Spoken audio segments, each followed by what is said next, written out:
ملا ہم کو؟ بتائیے آپ جو آج مجھ پر انگلیاں اٹھاتے ہیں، انگلیاں اٹھائیے مجھ پر، آپ مجھ پر تنقید کریے، مگر میرے ان سوال کا جواب دو کہ آخر اتنے پسماندہ کیوں ہو گئے؟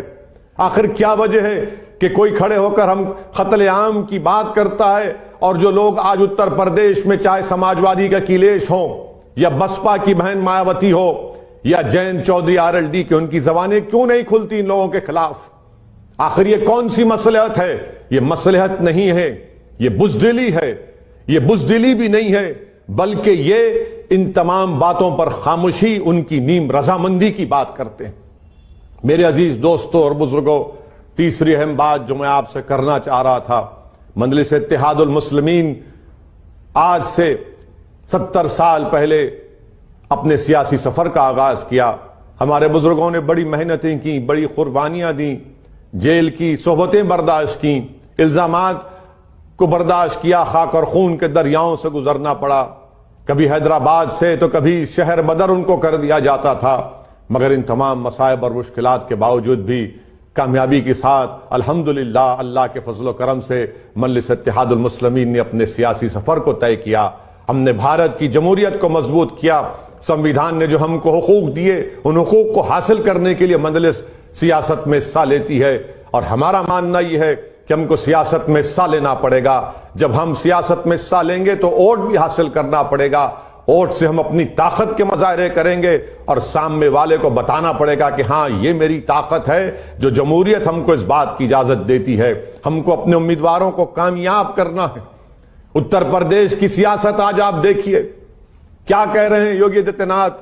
جب ہندوستان ٹائمز کے ایک سینئر صحافی نے ان سے پوچھا کہ آپ کا تعلق فلاں شتریہ برادری سے ہے، تو اتر پردیش کے مکھیہ منتری نے کہا کہ ہاں مجھے اس پر فخر ہے۔ دلی کا چیف منسٹر کہتا ہے، اپنے آپ کو بنیا کہتا ہے۔ اسد الدین اویسی تو یہ کہہ رہا ہے کہ میں مظلوموں سے انصاف چاہتا ہوں، میں ان سے انصاف چاہتا ہوں جن کو دبایا گیا، کچلا گیا، جن کو مارا گیا، جن کے نوجوانوں کا مقدر جیلوں میں ڈال کر ان کی جوانی کو برباد کر دیا گیا۔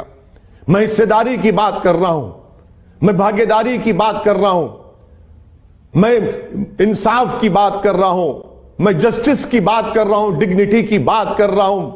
بتاؤ یہ کون سا آسمان ٹوٹ پڑا کہ آج آپ ہم پر جب ہم یہ جائز مطالبات پیش کرتے ہیں تو یوگی آدتیہ ناتھ یہ کہتا ہے کہ ہاں شتریہ ہونا کوئی بری بات نہیں ہے، دلی کا مکھیہ منتری کہتا ہے کہ بنیا ہوں، بنیا ہونا کوئی بری بات نہیں ہے، تو پھر بتاؤ جمہوریت میں الپ سنکھیک سماج کو انصاف کیوں نہیں ملے گا؟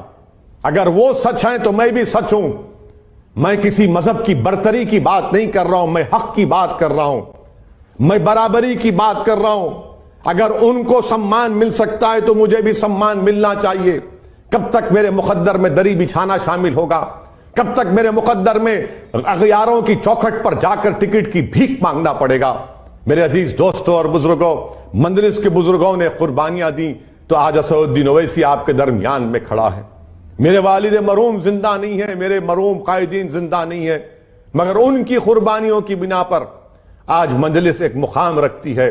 ہمارے بزرگ زندہ نہیں ہیں، میں اتر پردیش میں آپ کے درمیان میں آتا ہوں، کبھی کبھی سوچتا ہوں کہ کاش وہ تمام بزرگ زندہ رہتے جو قسم پرسی اور غریبی کے عالم میں مجلس کے جھنڈے کو لے کر اس وقت کے آندھرا پردیش کے کونے کونے میں جاتے۔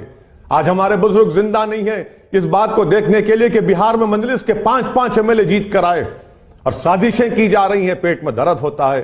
مہاراشٹر میں اورنگ آباد میں 22 سال کے شیو سینا کے MP کو مجلس نے ہرایا، اورنگ آباد کی عوام نے ہرایا۔ مہاراشٹر میں مجلس کے 2 MLA ہیں۔ میرے عزیز دوستوں اور بزرگوں، آپ کی آواز کو مضبوط کرنا ہے، آپ کی آواز کو مضبوط کرنا ہے۔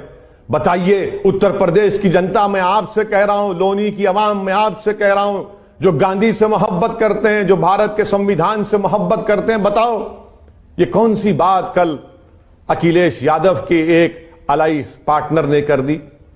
کہا کہ سماجوادی پارٹی نے اپنے ہی پارٹی کے 45% مسلم نیتاؤں کا ٹکٹ کاٹ دیا ہے۔ بتاؤ پھر جب میری بات کیا بات سچ ثابت نہیں ہوئی؟ میری بات کہ آپ کو مجبور کر دیا جا رہا ہے، آپ کو غلام بنایا جا رہا ہے، آپ کو محتاج بنایا جا رہا ہے، ان لوگوں کے آپ کو بھیک منگنے پر مجبور کر دیا جا رہا ہے۔